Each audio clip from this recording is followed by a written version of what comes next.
होगा ना, सीधा सीधा हम आचरण बोलेंगे, लेकिन आचरण तक हम पहुंचे कैसे, उसका क्रम क्या होगा भाई? उसका क्रम ये होगा कि मेरे अंदर जो विचार चल रहे हैं, मेरे अंदर जो ये इच्छा हो रही है, ये कौन सी दृष्टि के आधार पर हो रही है ना? वो आचरण की पूर्णता तक पहुंचने के लिए मेरी वहां कौन सी दृष्टि काम कर रही है? प्रिय दृष्टि काम कर रही है, हित दृष्टि काम कर रही है, या लाभ या न्याय या धर्म या सत्य? आचरण की पूर्णता तक पहुंचने के लिए जब हम दृष्टि पर ध्यान देंगे कि अभी में देखें कि धन होने से सब कुछ ठीक हो जाएगा, पैसा होने से सब कुछ ठीक हो जाएगा, कैसा लगता, हो जाएगा क्या? नहीं होगा। लेकिन अब से 5 दिन पहले क्या सोच रहे थे? पैसा होने से सब ठीक हो जाएगा। लेकिन आज 5 दिन में हम समझ पा रहे हैं कि पैसा होने से क्या हो जाएगा? क्या हो जाएगा? पैसा होने से सुविधा हो जाएगी। पैसा होने से सुविधा हो जाएगी, सुखी नहीं हो पाएंगे, इतना हो पाएगा। तो देखिए 5 दिन की उपलब्धि हमारी यही है ना, कि हम अब तक सोचते थे कि सुविधा से सुखी हो जाएंगे, अब पता चला कि सुविधा, धरती का सारा संसाधन भी अगर एक व्यक्ति के नाम कर दिया जाए तो वो सुखी नहीं हो सकता, क्योंकि सुविधा बराबर सुख नहीं है। यहाँ तक इस पर अपन लोग चर्चा की। चलिए और कोई पहले प्रश्न और रख लेते हैं, फिर आगे चर्चा करते हैं। कोई और प्रश्न रहा हो तो? नहीं तो फिर आगे बढ़ते हैं, है ना? जैसे समझना और समझाने में क्या अंतर है ये पूछे, ऐसा कोई और भी लगता होगा तो उसको रख सकते हैं, नहीं तो फिर आगे बढ़ते हैं। ये इसमें कल जो भी चर्चा रही कि मानव की परिभाषा क्या है? मनाकार को साकार करने वाला, मन है स्वस्थता का आशावादी और प्रमाणित करने वाला। इस परिभाषा को पढ़ने से क्या लगता है कि हम मानव की पूरी परिभाषा में जी रहे हैं? जोर से एक तो माइक ले लीजिए, माइक ले लीजिए, जो भी बोले थोड़ा माइक से बोले, एक तो चाहे प्रश्न पूछे चाहे कुछ भी। चलिए, जो मानव की परिभाषा है उसको पढ़ के देखिए और देखिए कि हम मानव की पूरी परिभाषा, मतलब जो परिभाषा है हम उसको पूरा जी पा रहे हैं। कैसा लगता है? क्या चीज? क्या 5?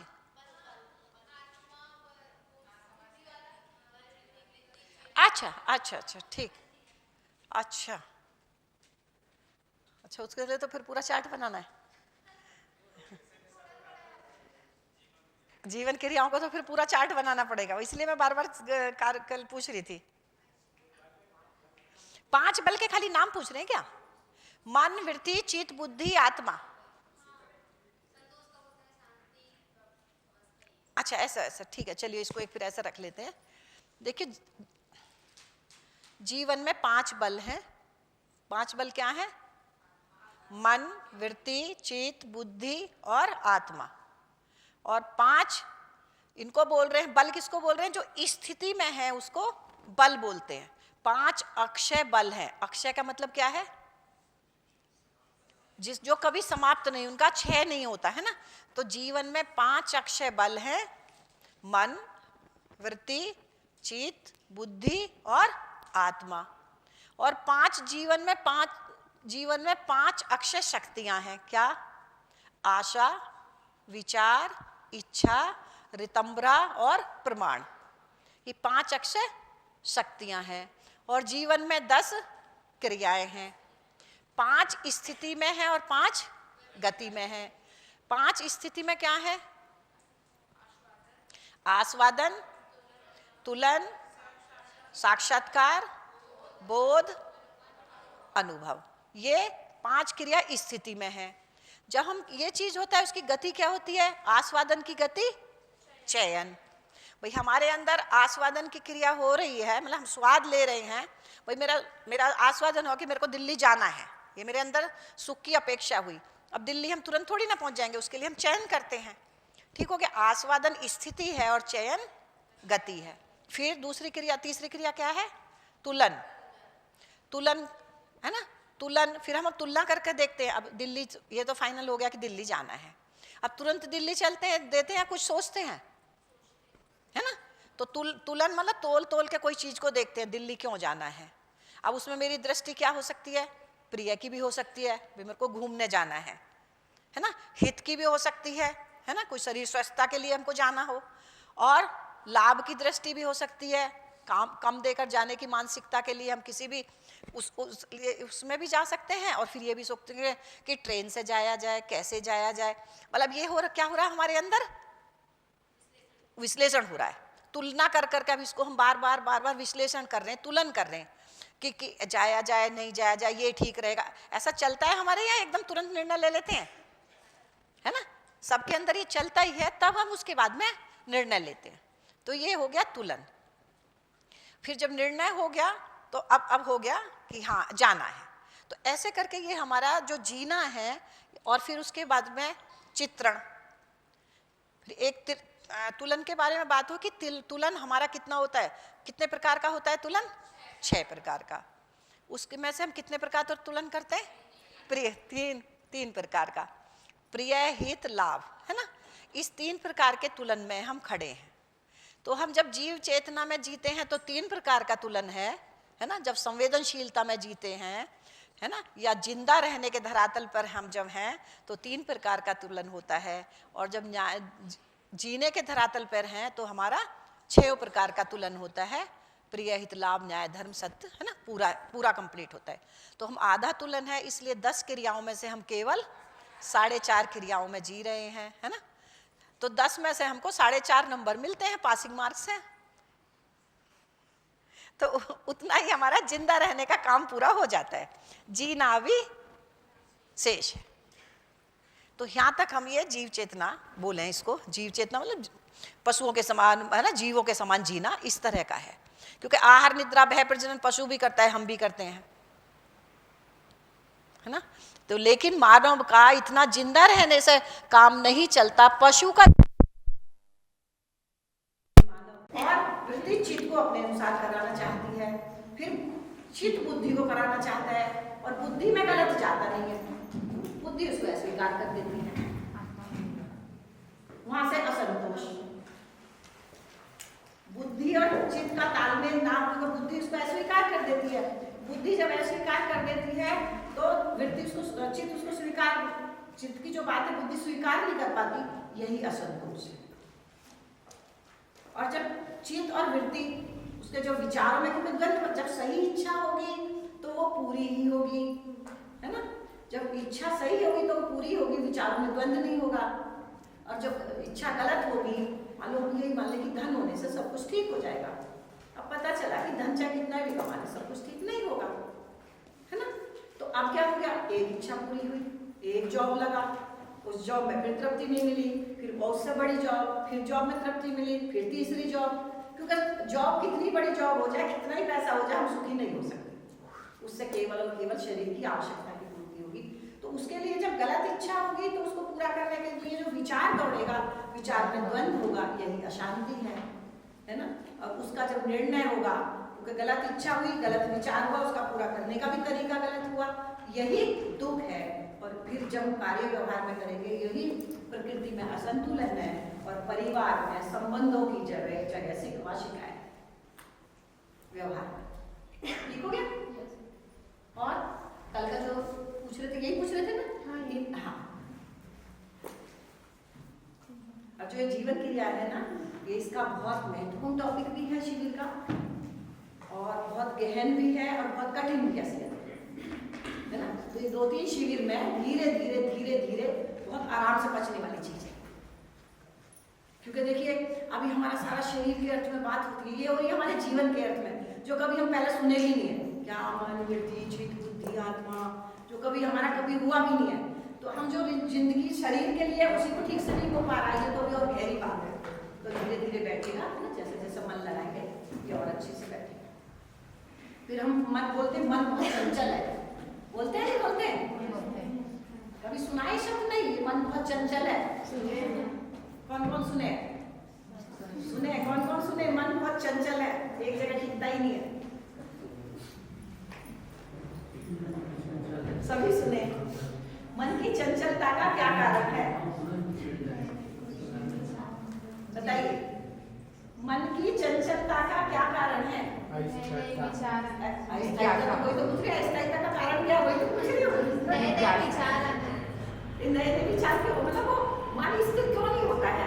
एक मन, हम बोलते हैं एक मन ये कहता है, एक मन ये कहता है, बोलते नहीं है? दिल ये कहता है, दिमाग ये कहता है। ऐसा क्यों? ये मन चंचल क्यों है? हाँ, क्यों परिवर्तन? क्या चीज है वो इच्छाओं का परिवर्तन? जिज्ञासा। वही तो पूछ रहे हो। वही पूछ रहे हो। मन चंचल क्यों होता है? इस मन की चंचलता का कारण क्या है? हम मन को स्थिर करना चाहते हैं, चंचल रहना चाहते हैं? स्थिर करना चाहते हैं। तो बढ़िया आंसर तो एकदम तुरंत बढ़िया आया, सही आया कि हम मन की स्थिरता चाहते हैं, लेकिन फिर भी इधर उधर भागता रहता है। क्यों?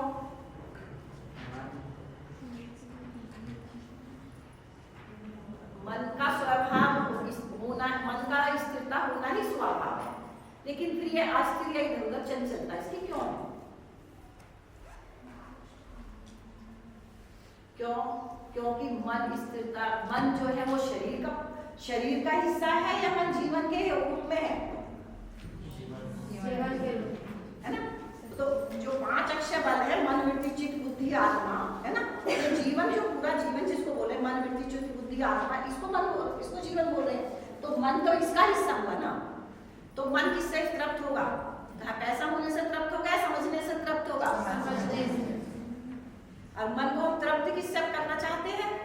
पैसे से। यही मन की चंचलता का कारण है।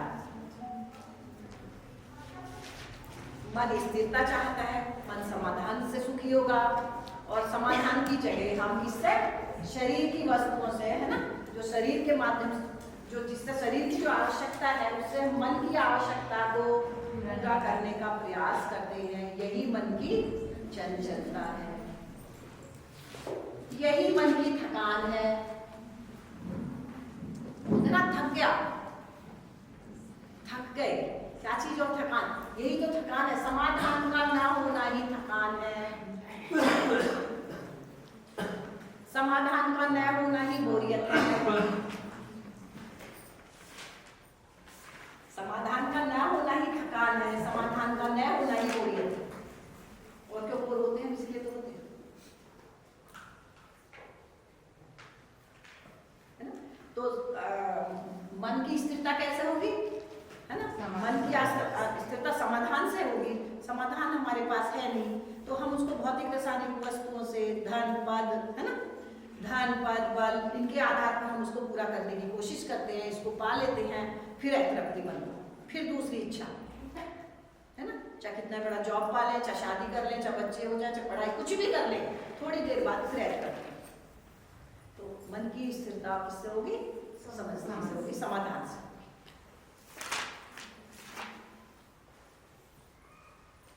क्योंकि एक बात बोलते हैं, अरे मेरा एक मन ये हो रहा है, सही नहीं है, होता है, नहीं होता है, क्योंकि अंदर से अपने को तो मेरे जो अंदर चल रहा है उसको तो देखने वाला मैं ही। एक मन कह रहा नहीं है, ठीक नहीं है, एक मन कर रहा है कर ले, एक कर रहा है किसी को पता नहीं चलेगा, एक बोलेगा नहीं ठीक तो नहीं है।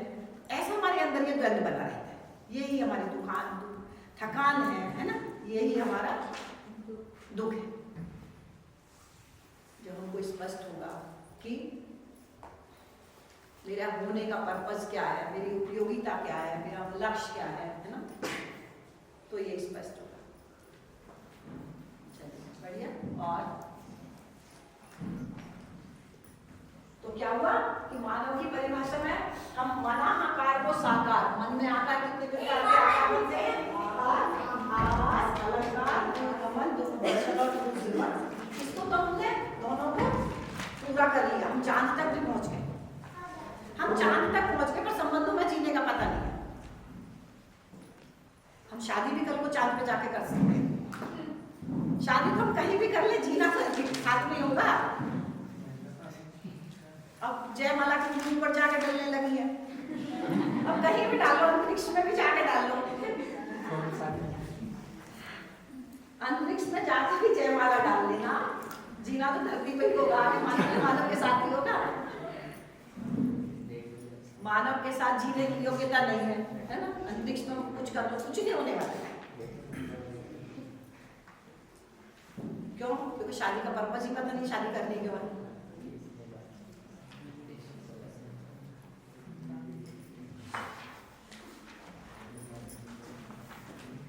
ठीक है, तो हमने इन आवश्यकताओं को पूरा कर लिया है ना?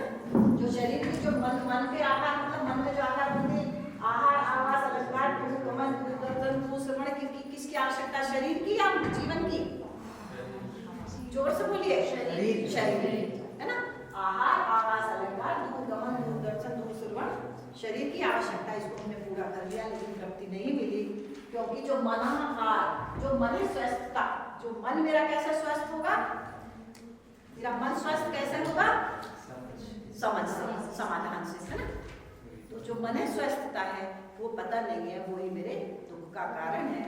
तो शरीर की आवश्यकता के साथ साथ मन, है ना, मन की जो आवश्यकता है, जो मेरी आवश्यकता है, मेरी आवश्यकता जो समाधान है, उस पर भी हम जैसे जैसे काम करेंगे कि अस्तित्व में, है ना, जो अस्तित्व में वास्तविकता है, चारों अवस्थाएं, पदार्थ अवस्था, प्राण अवस्था, जीव अवस्था, ज्ञान अवस्था, इन चारों के साथ में अपने संबंध को पहचान हुई, उसके आधार पर जी रही हूँ, है ना? यही मेरा जीना है, यही मन स्वस्थता है। संबंधों में चाहे मानव के साथ संबंध हो, चाहे प्रकृति के साथ संबंध हो, तो संबंध हमारे सभी के साथ है, किसी एक के साथ नहीं है। मिट्टी के साथ भी संबंध है, पेड़ पौधों के साथ भी है, पशु पक्षी के साथ भी है, मानव के साथ भी है। तो संबंध हमारा सभी के साथ। ठीक है, चलिए अभी हमने मानव में व्यवस्था को समझने की कोशिश की कल, है ना? तो अब इसमें मानव को पूरे को समझे, शरीर क्यों है, शरीर के बारे में समझे, समझने के लिए शरीर की आवश्यकता है ना? समझे हैं तो साथ में जिएंगे तो शरीर की आवश्यकता है। कोई चीज हम समझे हैं तो समझाने के लिए शरीर की आवश्यकता है, कोई चीज को सीखने के लिए शरीर की आवश्यकता है ना? और सीखें तो फिर करना शरीर के माध्यम से होगा, सिखाना शरीर के माध्यम से होगा, और संतानोत्पत्ति मतलब मानव परंपरा बनी रहे, इस अर्थ में शरीर की आवश्यकता है। लेकिन मानव परंपरा भी क्यों बनी रहे अगर इसका पर्पज ही नहीं होगा, है ना? तो तब भी हम धरती पर बोझ ही, फिर तो जो हम धरती को बर्बाद कर रहे हैं, जब संतानोत्पत्ति का पर्पज ही नहीं होगा तो फिर क्या होगा?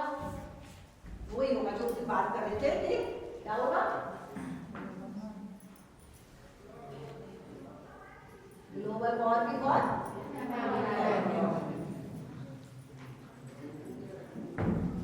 है ना? जब संतानोत्पत्ति क्यों करना, जब उसका पर्पज ही नहीं होगा तो ग्लोबल वार्मिंग होगी, प्रकृति में जो कोई ना पोल्यूशन ले, जो बर्बाद करना, और ना संबंधों में हमें, ना मानव के साथ संबंध में जीने का पता है, ना परिवार के साथ, ना समाज के साथ, ना व्यवस्था। व्यवस्था किसको बोले?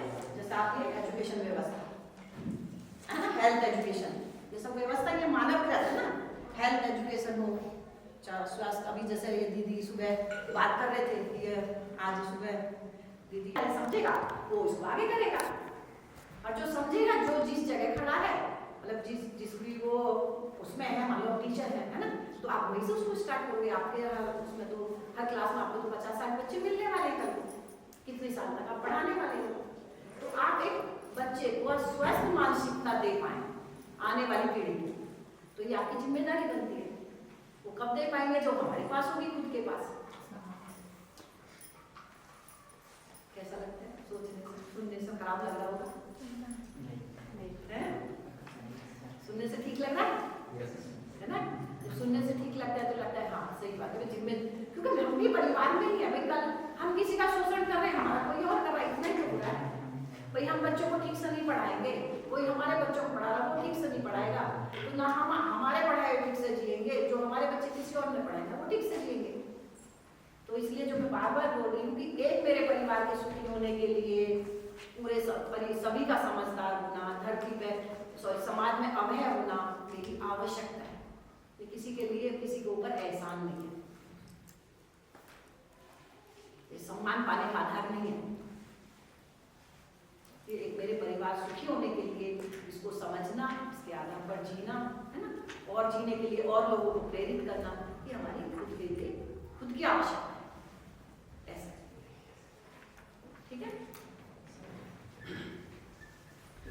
एग्जाम्पल देखिए, सुनते आप भी रोज ही हो गए एग्जाम्पल, ऐसा नहीं जो ये दीदी दे रहे हैं ऐसे एग्जाम्पल आप लोग भी सुने ही होंगे। पर ये है कि अब पहले हमारा ध्यान नहीं जाता था उतना, पर अब तुरंत ये ध्यान जाता है कि चीज को सुनो कि देखो आदमी तक कहाँ खड़ा है। क्यों? जब जैसे इस दर्शन से परिचय हुआ तो एकदम कनेक्ट कर पाते। हाँ, तो ऐसे ही अब आप भी जो कल को कुछ करोगे तो आपका कम से कम धीरे धीरे धीरे उस चीज पे ध्यान तो जाएगा कि आखिर मैं क्यों हुई हूँ, या सामने वाला भी क्यों करा, तो सामने वाले को गलत कहने की जरूरत नहीं है, उसकी स्थिति ऐसी उसने अपने आप को समझा ही नहीं है इसलिए वो ऐसा करता है। तो उसको उससे हमको परेशान होने की जरूरत नहीं है। जिस दिन उसको समझ में आएगा वो भी ठीक कर लेगा। लेकिन आज मेरे को एक सूचना सही की मिली है ना, एक मेरे को सही की सूचना मिली है, इस पर मैं कैसे काम कर रहा हूँ ये जिम्मेदारी मेरी है। दूसरे को ठीक करना मेरे हाथ में नहीं है, लेकिन है ना स्वयं पे ध्यान देता तो मेरी जिम्मेदारी है। चले आगे। तो जो बात यहाँ से शुरू की संतान मानव परंपरा भी खाली भोग के लिए मानव परंपरा को नहीं बनाए रखना है ना, चार अवस्थाओं के साथ कैसे संतुलन स्थापित हो पाए उस अर्थ में संतान उत्पत्ति है। मानव परंपरा खाली बनने के अर्थ के लिए नहीं है, भोगने के लिए नहीं है।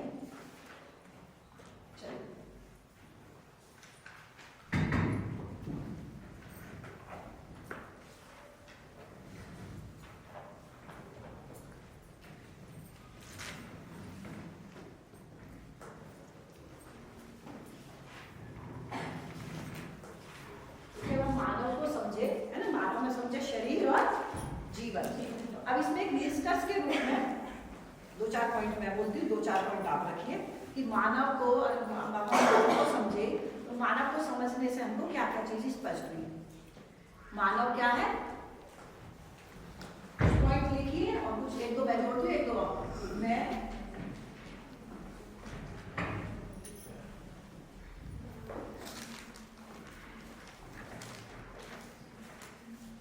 मानव हूँ, है ना, स्पष्ट हो गया। मैं मानव हूँ और कैसा हूँ, जीवन और शरीर का संयुक्त साकार रूप हूँ।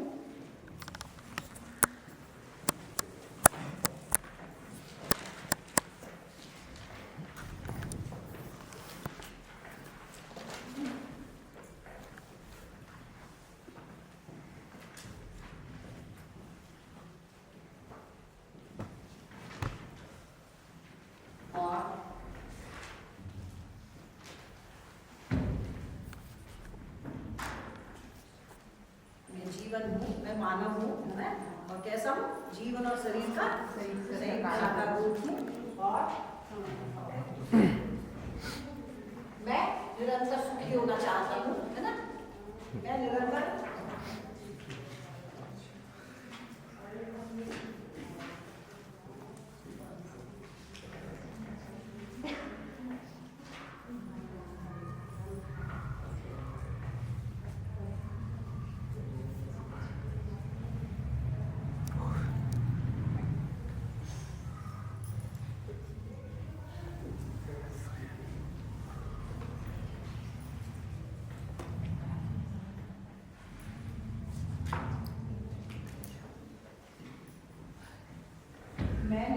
सुख मतलब समाधान पूर्वक जीना चाहता हूँ।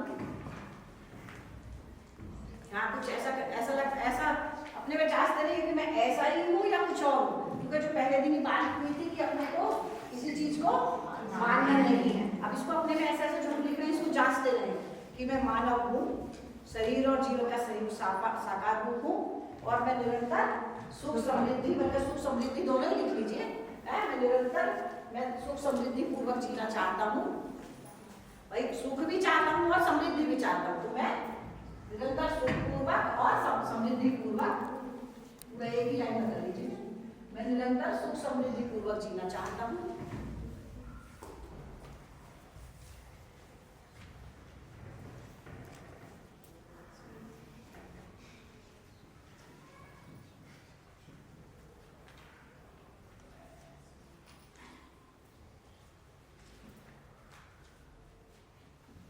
समाधानित होने के लिए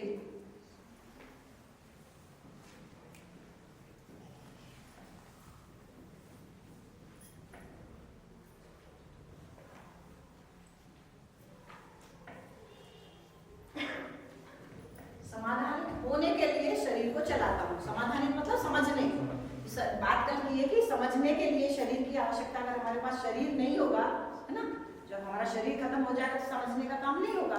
तो मैं समाधानित होने के लिए, समझने के लिए शरीर को चलाता हूँ। और हम ये जीवन और शरीर पूरे मानव की, अब यहाँ एक तरह डिस्कस के रूप में मानव को हमने समझा कि मानव के बारे में हमको क्या क्या सूचना मिली, उसको एक तरह डिस्कस के रूप में यहाँ बैठाने की, जैसे जिसका कोई ध्यान गया किसी चीज पे, इसको यहाँ लिखने की कोशिश करते हैं। मैं व्यवस्था में जीना चाहती हूँ। मैं व्यवस्था में जीना चाहता हूँ, या मैं व्यवस्था में जीकर सुखी होता हूँ। संबंधों में कोई व्यवस्था में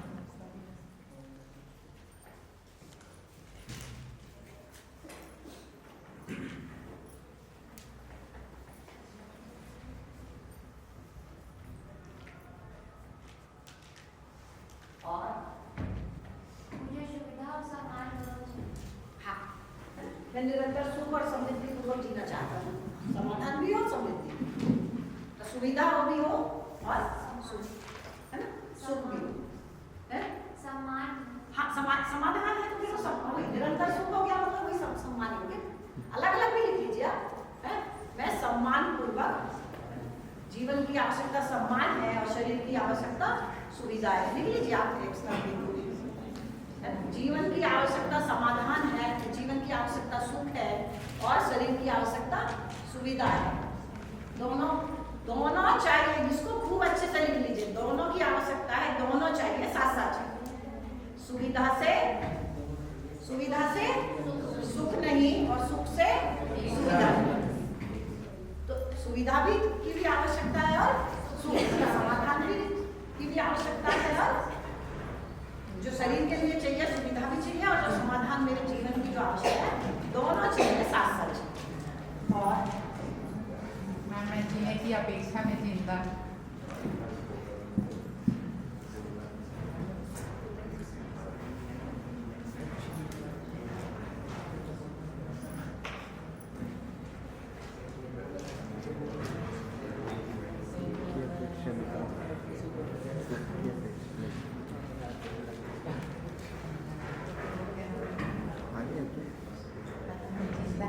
जीवन रूप में सब समान है, इसकी हमारे पहले दूसरे तीसरे दिन एक बार चर्चा हुई थी कि जीवन रूप में सब समान है। कैसे? हल्का सा हिंट दिया था, जीवन रूप में सब समान है। कैसे? होने के रूप में जो कल बात की थी कि मन, वृत्ति, चित्त, बुद्धि, आत्मा, आशा, विचार, इच्छा के रूप में हम सब एक जैसे हैं या अलग अलग हैं? एक जैसे। एक जैसे। होने के रूप में कैसे? जीवन रूप में सब समान है, शरीर रूप में अलग अलग। तो स्त्री को सम्मान की ज्यादा आवश्यकता है, पुरुष को? बच्चे को ज्यादा,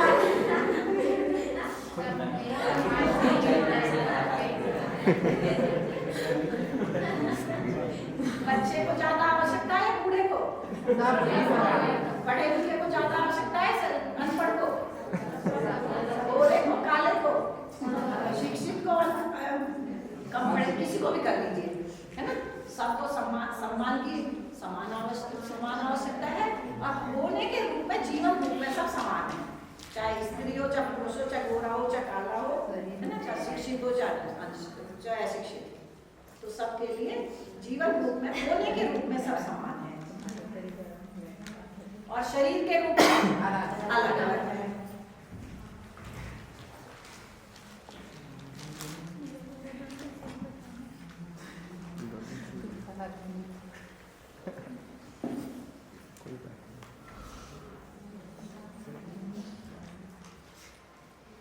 मेल और फीमेल कौन है? वो शरीर है ना। शरीर के आधार पर भेद जो है, मेल और फीमेल जो है वो शरीर के आधार पर भेद है। और मेल और फीमेल के आधार पर भी तो फिर जो मेल फीमेल है तभी मानव परंपरा है। तो जीवन रूप में सब समान है, शरीर के रूप में जो भेद बोल रहे हैं मेल और फीमेल है, लेकिन चाहे मेल हो चाहे फीमेल हो, दोनों को सम्मान की समान आवश्यकता है।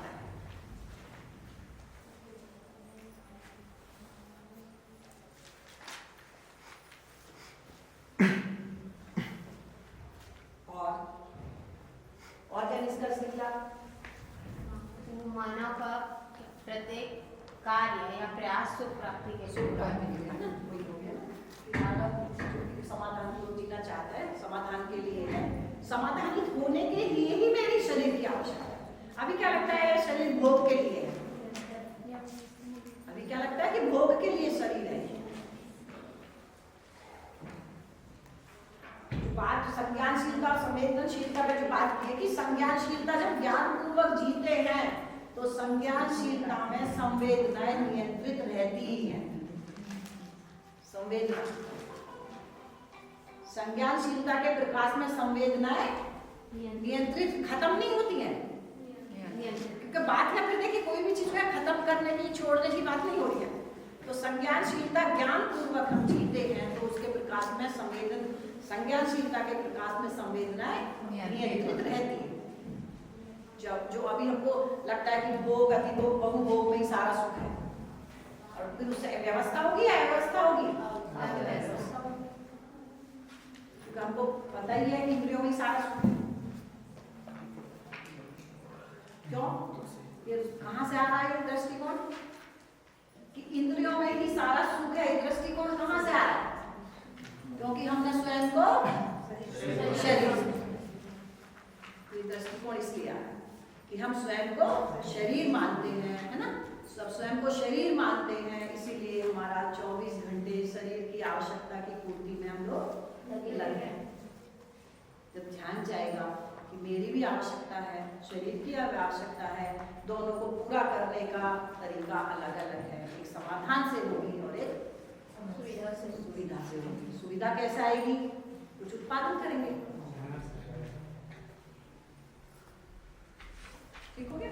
और कुछ निष्कर्ष आप और जोड़ सकते हैं, ऐसे कोई भी जो भी ध्यान आए उसमें निष्कर्ष के रूप में, भाई मानव इसको पढ़ा तो निष्कर्ष के रूप में कुछ निकाला और भी आप जोड़ सकते हैं। मानव कोई गलती नहीं करना चाहता, कोई गलती नहीं करना चाहता, मानव गलती करना नहीं चाहता, ठीक है। मानव का अस्तित्व, मानव का धर्म अस्तित्व, पुष्टि और सुख पूर्वक जीने की आस, वही है ना, अस्तित्व में जीना। मतलब क्या है मानव का धर्म? वही मानव का धर्म क्या है? समाधान पूर्वक जीना। मतलब वो एक लाइन में जिसको आप बोल रहे हो यही होगी कि मानव का धर्म सुख पूर्वक जीना, मतलब निरंतर सुख पूर्वक जीना मानव का धर्म। धर्म केवल मानव का ही है या सभी का है? किस किस का?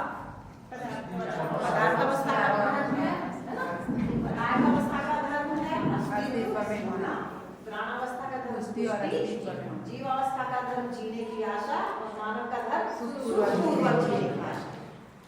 खाली मानव का जिंदा रहने से काम नहीं चलेगा, सुख पूर्वक जिएगा तो उनका भोग जी पाए। तो अब क्या स्पष्ट हुआ? धरती के सभी मानव का धर्म एक है या अलग अलग है? एक है। वो क्या है? सुख पूर्वक। और सुख कैसे मिलेगा? कर्म। क्या कर्म से? समाधान से। किससे मिलेगा सुख? समाधान क्या है? संसार क्या है, मैं क्या हूँ, करना क्या है। संसार क्या है मतलब अस्तित्व क्या है, अस्तित्व में मैं भी हूँ, मैं कौन हूँ, और करना क्या है, करने का मतलब परिवार के साथ जीना, समाज के साथ जीना। करने का मतलब क्या हुआ भाई मैं अस्तित्व को समझा, उसमें स्वयं को समझा, और स्वयं की भागीदारी जो होगी वो ही करना। परिवार के साथ कैसे जीना है, समाज के साथ कैसे जीना है, और प्रकृति के साथ कैसे जीना है, ये करना। तो संसार क्या है, मैं क्या हूँ, और मेरे को करना क्या है, यही समाधान है, यही मानव लक्ष्य, यही मानव क्या है? मानव लक्ष्य समाधान, समृद्धि, अभय,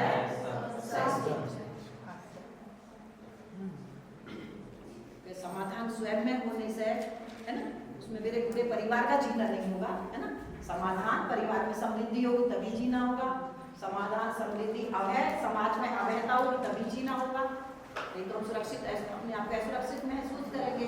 और सहस्तित्व सारा प्रकृति मेरे सुख के अर्थ में है, मतलब कैसे देखिए ना प्रकृति का नेचर का एक एक चीज को अगर आप देखिए कैसे एक कैसे परमाणु दूसरे से मिला, धरती ग्रह गोल बने, उसमें फिर ताप दाब नमी मिली, एक पहला यौगिक बना, यौगिक से मतलब पहला यौगिक पानी बना, फिर उसमें बहुत रासायनिक क्रिया हुई, फिर उसमें प्राण कोशिका बनी, फिर पेड़ पौधे बने। मतलब इस प्रकृति में व्यवस्था कर, देखो आपका तो प्रकृति का टाइम ही नहीं बचेगा, है ना। बहुत मतलब एक एक चीज को हम जब प्रकृति में व्यवस्था पर बात करेंगे तो कितनी सुंदर निकल के आएगी वो चीज।